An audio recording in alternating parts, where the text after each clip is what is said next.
Have you heard of the airplane that landed 50 years late?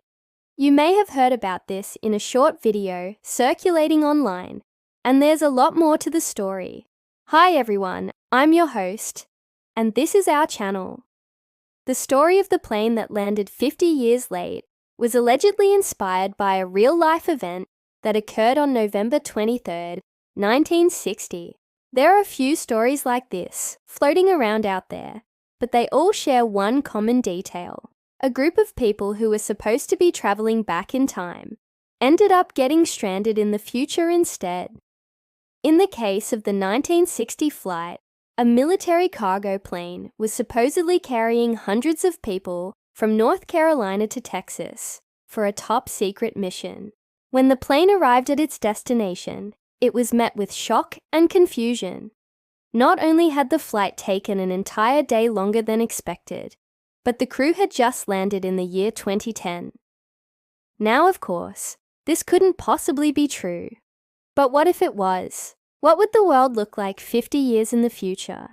In order to answer that question, a man named Andrew Basiago set out to do something crazy: recreate a 1960s passenger so he could travel back in time and see for himself what the future might hold.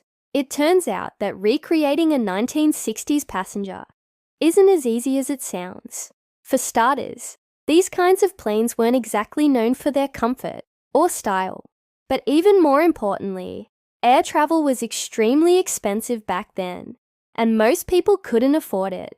By the time Andrew managed to put his plan into action, however, things didn't go quite as smoothly as he hoped. As soon as he stepped onto the plane and fastened his seatbelt, he knew he had made a mistake. The interior of the aircraft was tiny and cramped, and the seats were uncomfortable. To make matters worse, the pilot announced that due to bad weather, they would have to make an emergency landing. But when they finally touched down, it was clear that something was very wrong. The airport looked just like the ones from the 1960s. And all the passengers were wearing clothes from that time period as well. Confused, Andrew got off the plane and asked someone where he had landed. The man he asked was wearing a hat that said JFK Airport, but he still had no idea where he was or how long he'd been traveling. With no other options, Andrew decided to take a taxi into the city. On the way, he noticed that the buildings looked old and run down, and many of them had been abandoned.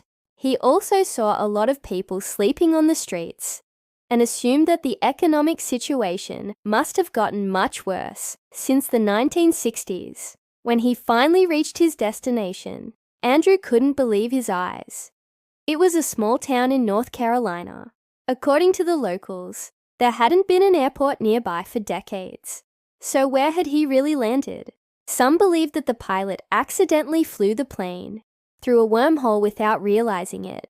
Wormholes are theoretical tunnels that connect two different points in space-time. While there's no evidence that they actually exist, scientists haven't been able to rule them out completely.